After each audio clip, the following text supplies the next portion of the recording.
Bismillahirrahmanirrahim. Assalamualaikum warahmatullahi wabarakatuh. Alhamdulillah wassalatu wassalamu ala rasulillahi amma ba'du. Bersyukur kita kepada Allah Subhanahu wa ta'ala, di kesempatan kali ini kita bisa meneruskan kajian kita, pembahasan kita, materi kita tentang tahsinut tilawah, memperbaiki bacaan Al-Quran, yang insya Allah kita hari ini akan membahas tentang al-idgham wa aqsamuhu, idgham dan juga pembagiannya.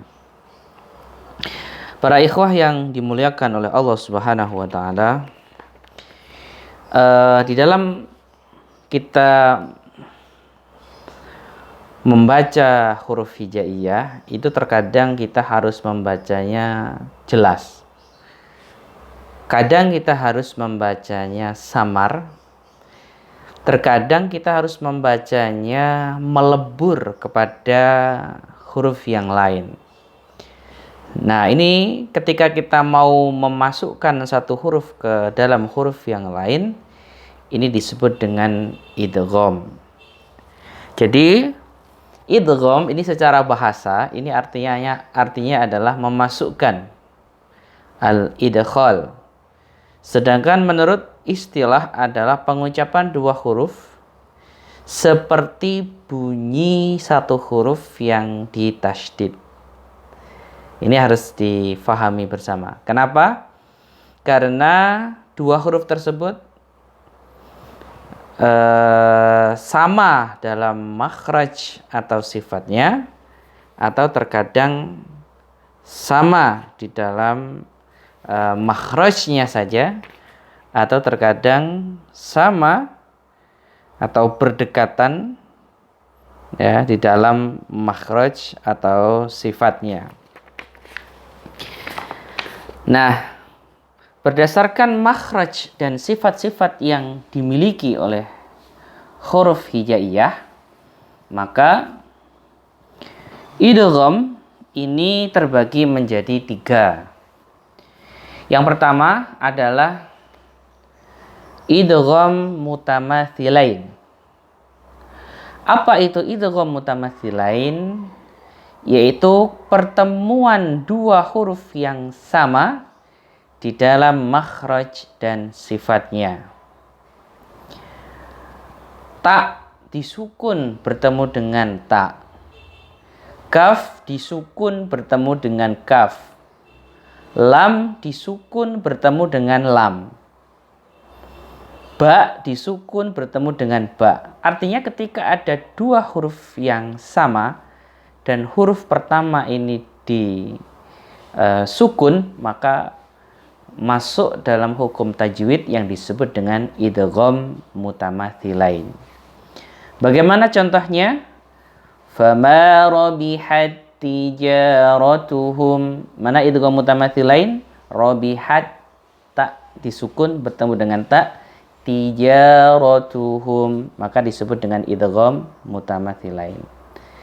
Aynama takunu yudrikumul maut. Mana idgham mutamathilain? Yudrikumul maut. Ini disebut dengan idgham mutamathilain. Kaf yang disukun yang bertemu dengan kaf. Jadi seolah-olah yudrikumul, seolah-olah itu satu kata. Tapi sebenarnya ada dua kata, ada dua huruf, mohon maaf. Seolah-olah itu satu huruf, adalah ada dua huruf. Yang pertama adalah kaf yang disukun, yudrik. Kemudian kaf yang kedua adalah kaf yang berharakat dhammah, kumu, ya, kumul maut.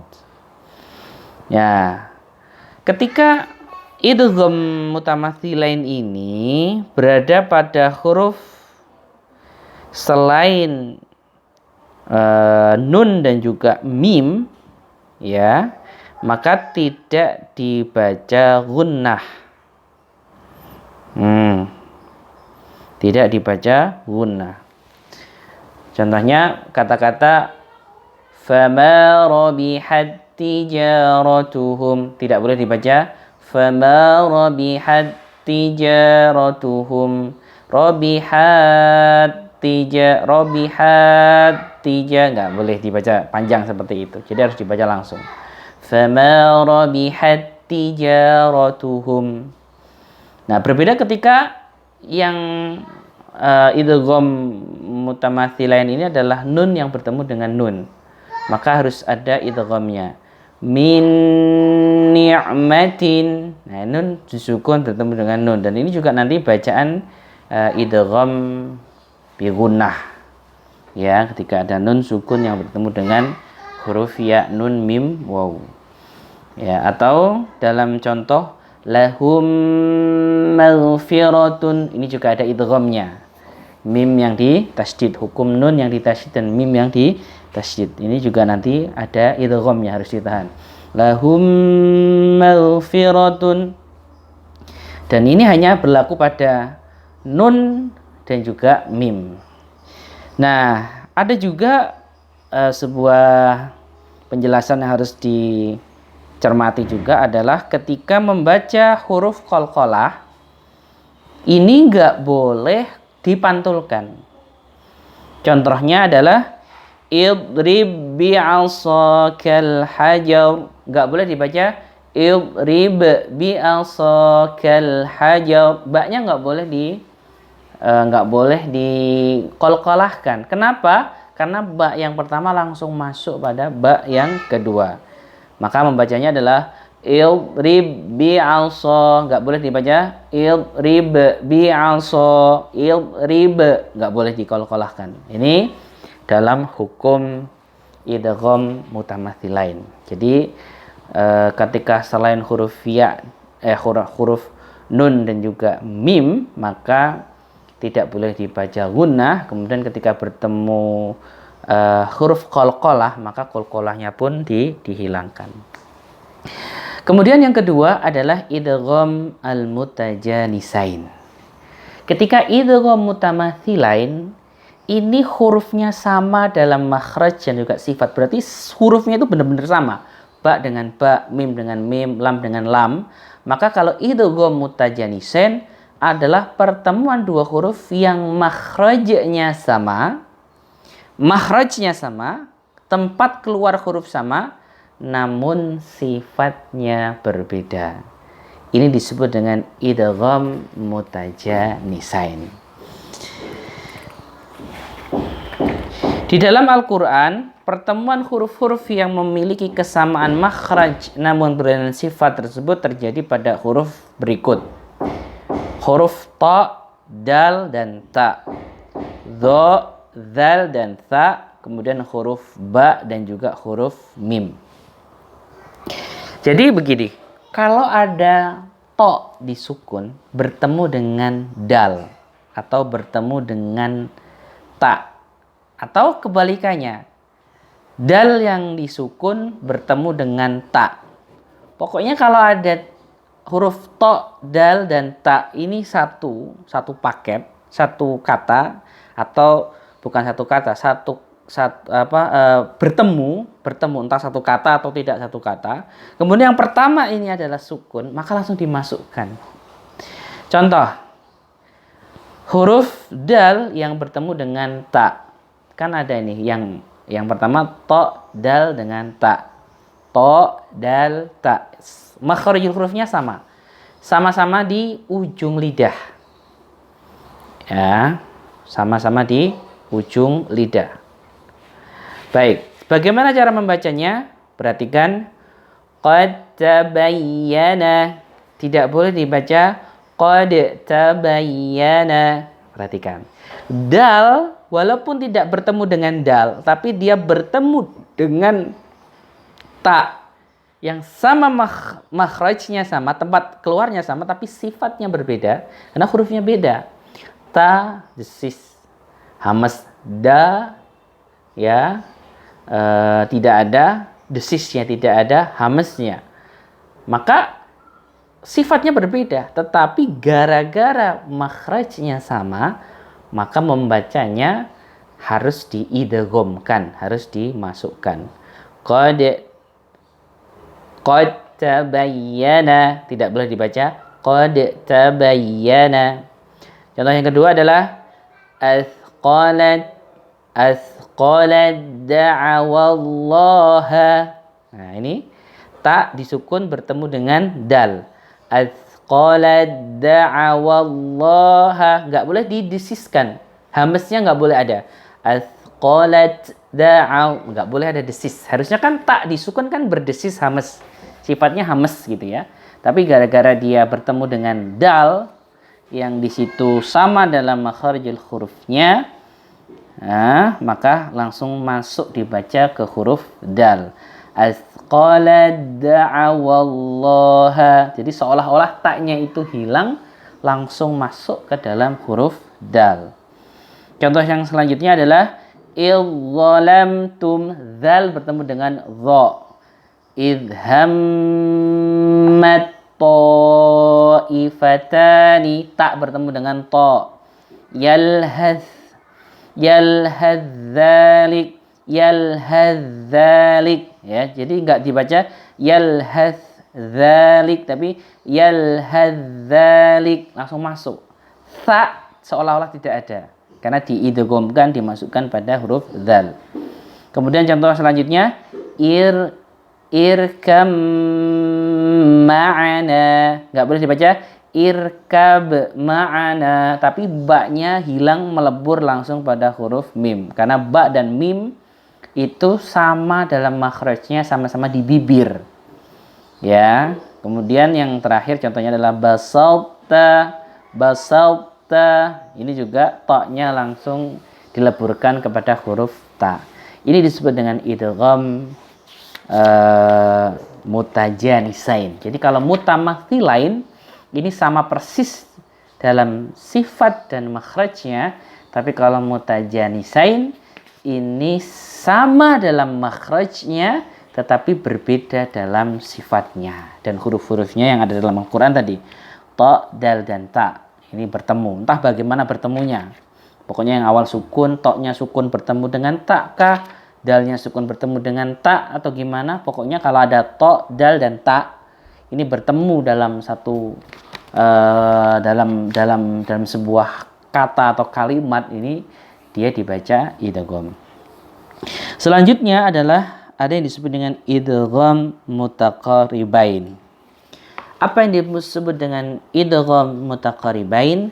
Idgham mutaqaribain itu pertemuan dua huruf yang makhraj dan sifatnya berdekatan.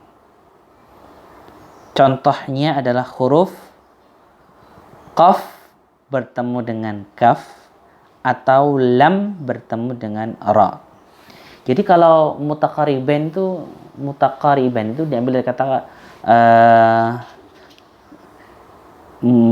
tafa'ala yatafa'alu mutafa'ilun, taqaraba yataqarabu mutaqaribun, ya.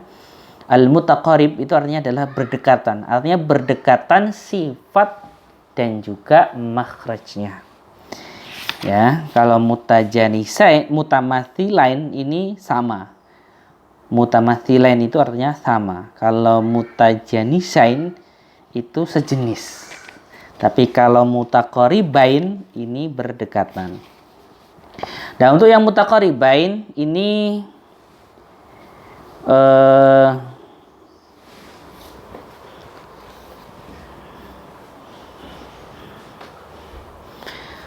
pertemuan dua huruf yang makhraj dan sifatnya berdekatan, hampir sama. Hurufnya qaf atau kaf, qaf yang bertemu kaf atau kaf bertemu dengan qaf.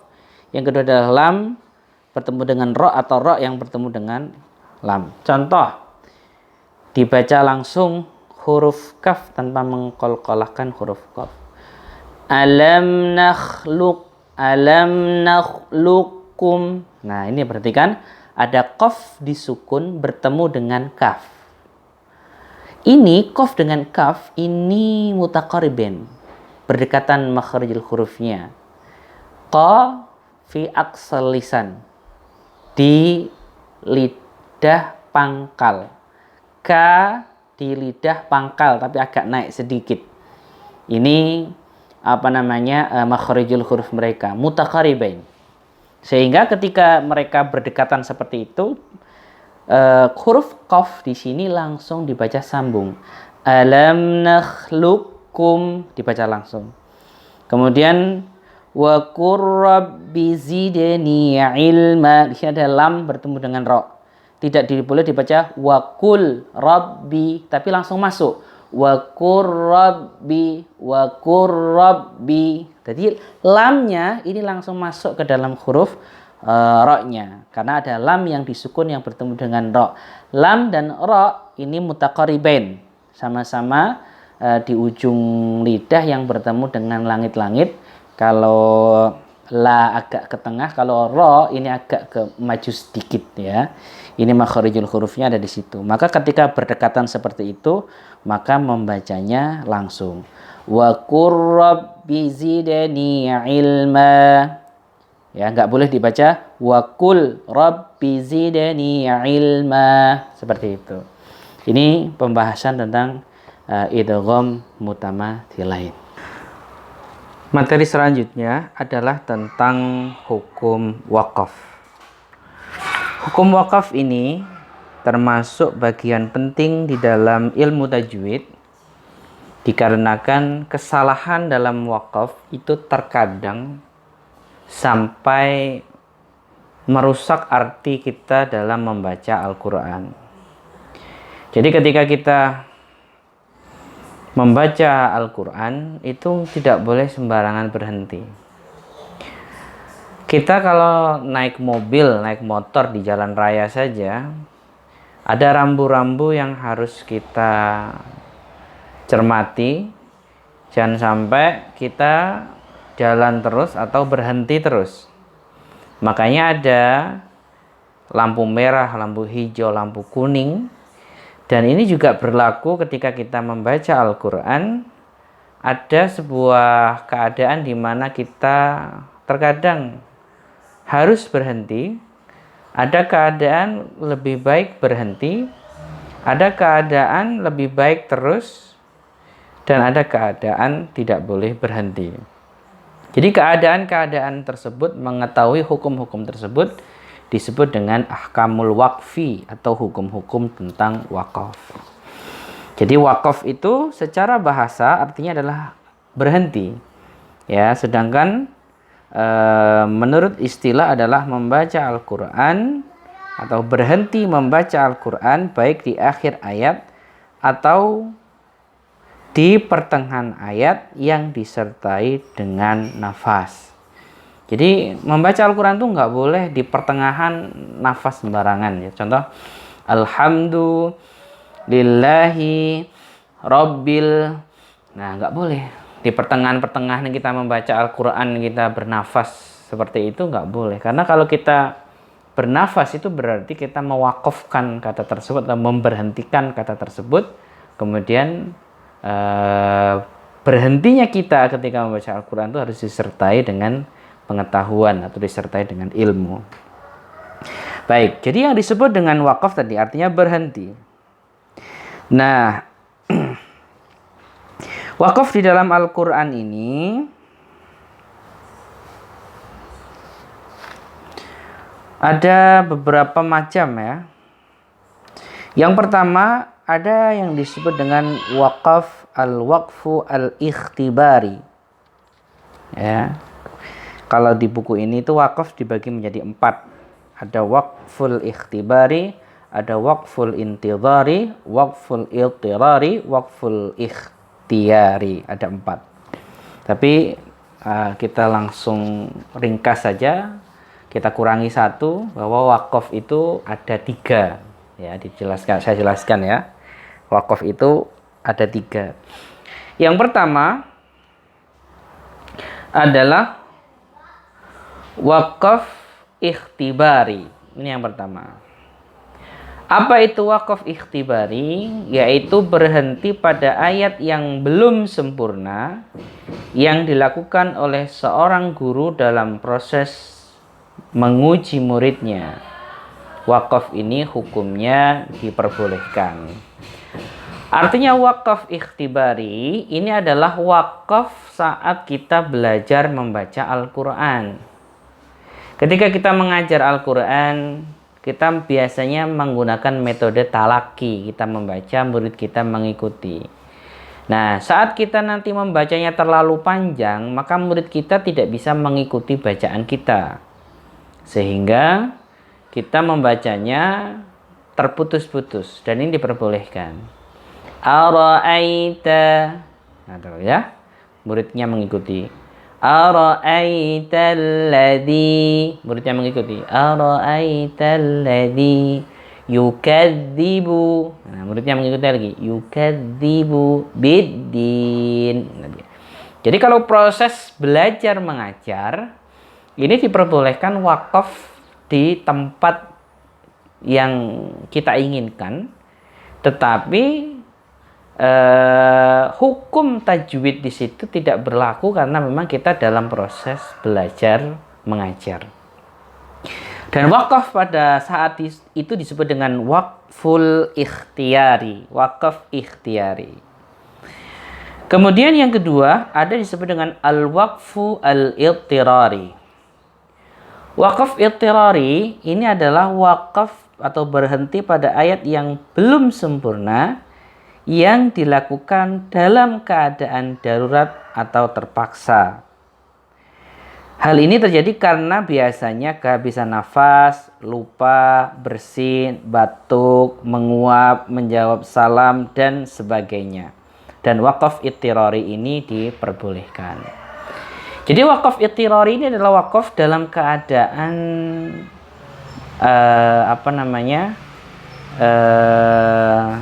darurat ya, atau terpaksa. Contoh ketika kita membaca ayat yang panjang, kemudian nafas kita habis, maka kita diperbolehkan untuk berhenti di tempat di mana nafas kita itu habis. Dan wakaf ini disebut dengan wakaf atau al-waqfu al-ittirari, berhenti dalam keadaan terpaksa, ya. Atau terkadang kita lupa, atau terkadang kita batuk. Nah, ini wakaf kita dalam keadaan-keadaan ittirari ini diperbolehkan. Tetapi ketika kita mau membacanya kembali, maka kita harus mengulang dari permulaan ayat yang menyempurnakan dari wakaf tersebut. Jadi intinya harus diulang sedikit dari depan. Ini biasanya kalau al-waqfu al-ittirari, wakaf ittirari, ya. Dan ini sering dirasakan atau sering dialami oleh para qari ketika membaca Al-Quran. Sering sekali wakaf ittirari ini, ya. Dan memang sebenarnya nggak mau berhenti, tetapi terkadang lupa, atau terkadang batuk, atau terkadang nafasnya habis. Paling sering tuh biasanya nafasnya habis, ya, maka kita boleh berhenti di tempat itu. Kemudian yang ketiga adalah al-waqfu al-ikhtiyari. Apa yang disebut dengan waqful ikhtiyari? Waqful ikhtiyari itu berhenti sesuai dengan pilihan sendiri, ya. Jadi kita berhenti, maka kita mau berhenti di situ. Ini waqful ikhtiyari.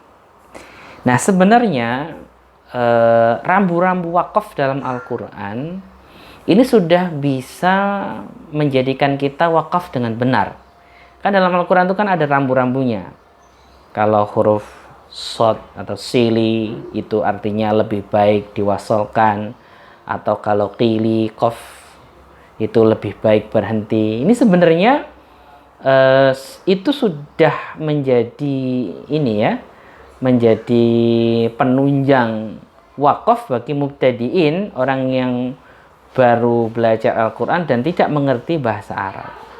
Tetapi saat kita bisa mengerti bahasa Arab, kita bisa mewakafkan pada kata-kata yang menurut kita sudah sempurna artinya. Dan wakaf pada kata-kata yang kita inginkan itu disebut dengan al-waqfu al-ikhtiyari, wakaf dengan kesengajaan.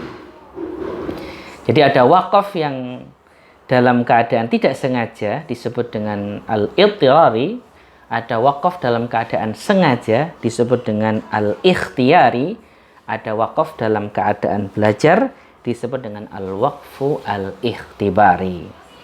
Sedangkan wakaf dalam keadaan sengaja ini ada beberapa hukum tajwid. Yang pertama, ada yang disebut dengan waqfut tam, al-waqfut tam atau waqaf tam. Ya, waqaf tam. Waqaf tam ini adalah waqaf pada ayat yang sudah sempurna. Jadi sudah sempurna secara tata bahasa Arabnya sudah sempurna. Dan tidak ada hubungannya dengan ayat sesudahnya, baik secara lafadz atau secara makna. Jadi kalau kita berbicara wakaf tam, ini adalah wakaf yang sangat sempurna, yang mana kata setelahnya, kalimat setelahnya, ini tidak ada hubungan sama sekali, baik secara lafadz ataupun secara arti. Bagaimana contohnya? Wakaf tam ini biasanya berada pada akhir ayat atau di akhir sebuah kisah atau sebuah pembahasan. Misalnya dalam surat Al-Fatihah kita membaca Maliki yaumiddin, Iyyaka na'budu wa iyyaka nasta'in. Ayat yang pertama merupakan pemujaan kepada Allah dan ayat kedua adalah ungkapan komunikasi dengan Allah. Saat kita membaca ayat Maliki yaumiddin, ini sebenarnya kita sedang memuji Allah. Sedangkan kata Iyyaka na'budu wa iyyaka nasta'in, ini komunikasi dengan Allah. Jadi pemujaan dan komunikasi. Sehingga sudah tidak ada hubungan antara Maliki yaumiddin dengan Iyyaka na'budu wa iyyaka nasta'in secara lafadz. Secara lafadz, secara hukum bahasa Arab, tata bahasa Arab, dan juga secara makna. Karena pembahasannya sudah berbeda. Ya. Ini kalau kita wakaf, ini disebut dengan wakaf tam. Berbeda ketika kita membaca di kata Alhamdulillahi Rabbil Alamin. Segala puji bagi Allah, Rabb semesta alam. Ar-Rahmanir Rahim. Kata Ar-Rahmanir Rahim ini masih sangat berhubungan dengan kata sebelumnya. Sehingga ketika ada masih ada hubungan dengan lafadz sebelum kata Alhamdulillahirabbil alamin masih berhubungan, ada hubungan dengan kata Ar-Rahmanir Rahim yang Maha Pengasih lagi Maha Penyayang, karena sama-sama memuji Allah Subhanahu wa taala, bentuk pujian kepada Allah Subhanahu wa taala, maka wakaf tersebut disebut dengan wakaf yang lain, bukan disebut dengan wakaf tam, ya. Jadi intinya adalah wakaf tam itu wakaf yang berhenti pada suatu kalimat yang sempurna, yang kata setelahnya, kata dari kata yang sudah telah diwakafkan itu sudah tidak ada hubungan, baik secara lafadz ataupun secara makna. Nah, wakaf yang kedua itu disebut dengan wakaf kafi. Kalau wakful kafi, wakaf kafi ini berhenti pada kata yang sudah sempurna juga. Katanya sudah sempurna secara teori dalam bahasa Arab sudah sempurna kata tersebut. Namun kata setelahnya masih ada hubungan secara lafadz.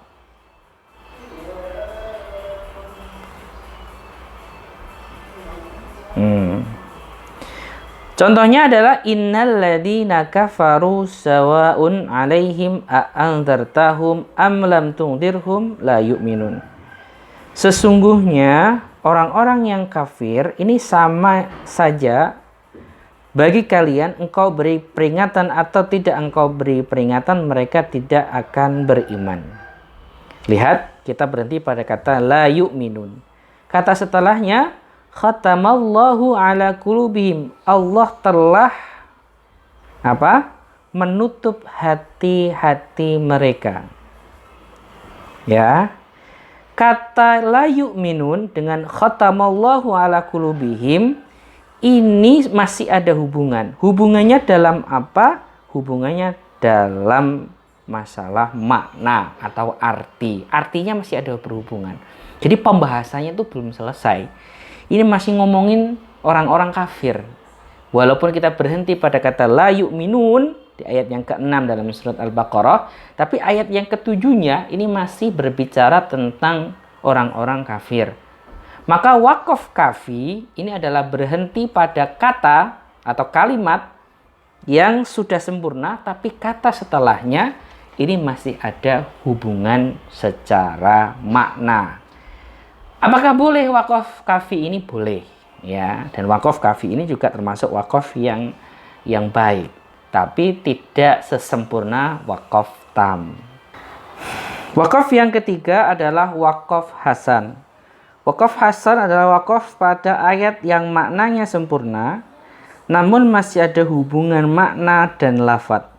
Jadi kata setelahnya ini masih ada hubungan secara makna dan juga secara lafadz.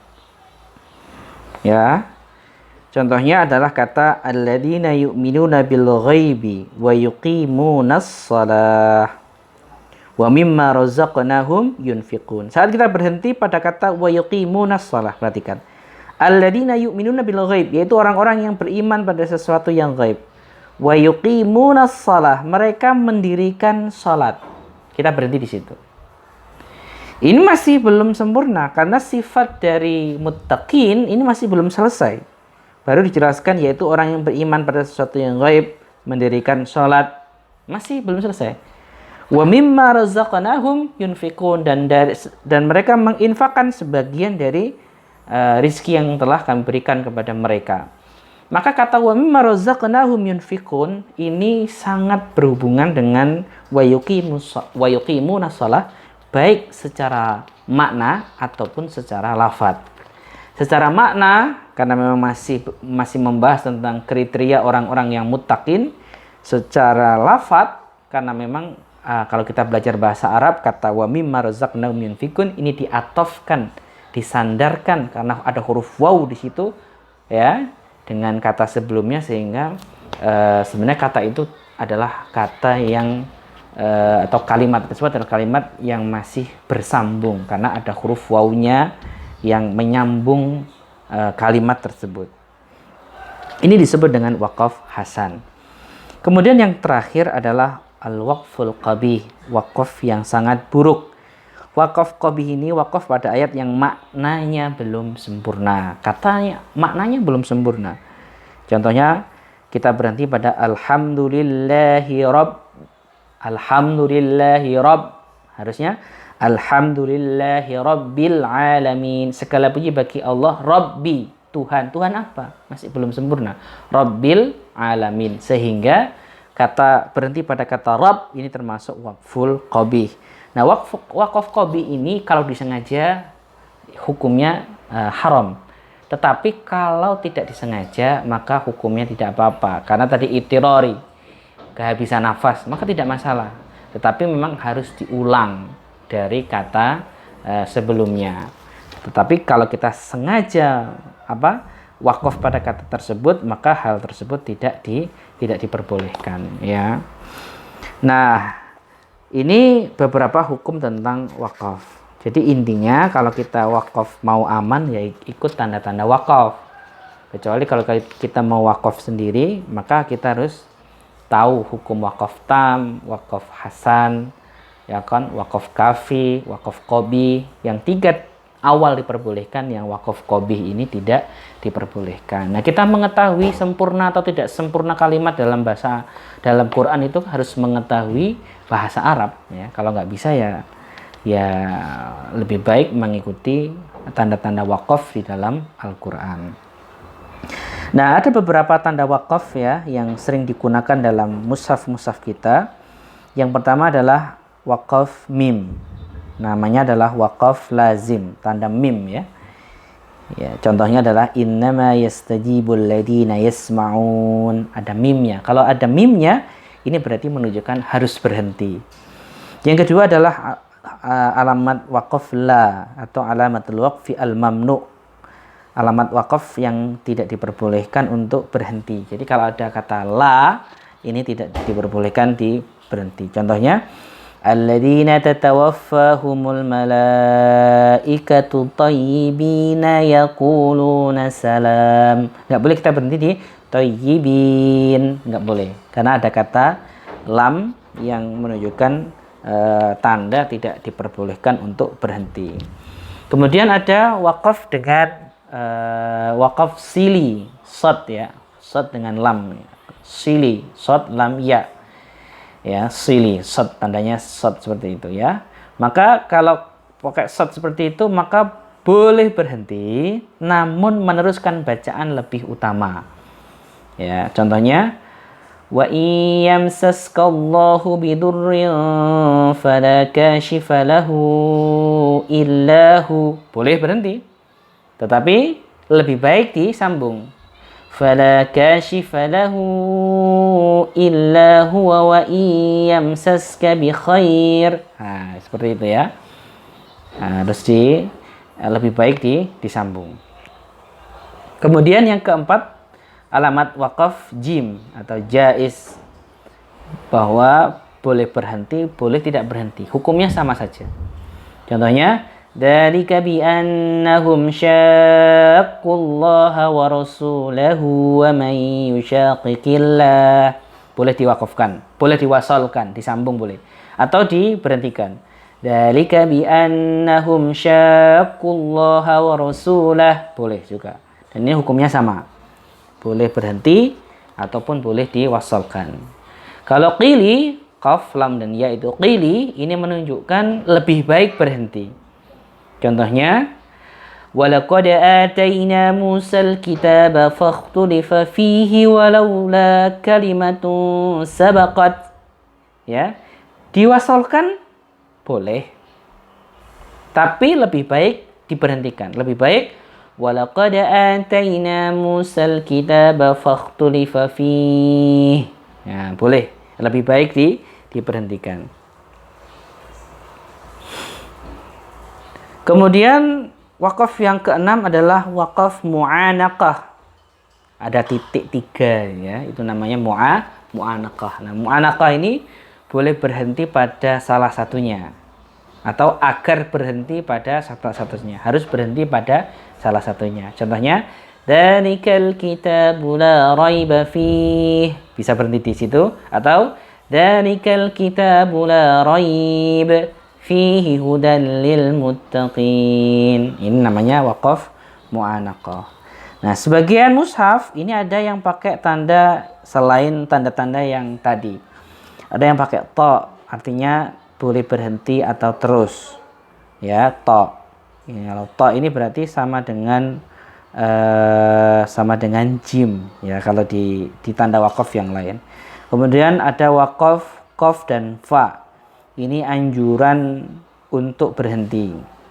Ya, jadi lebih baik berhenti.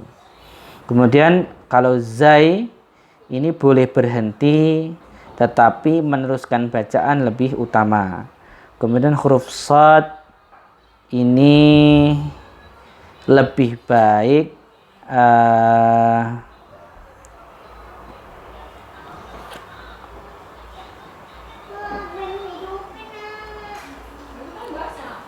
sama ya, shad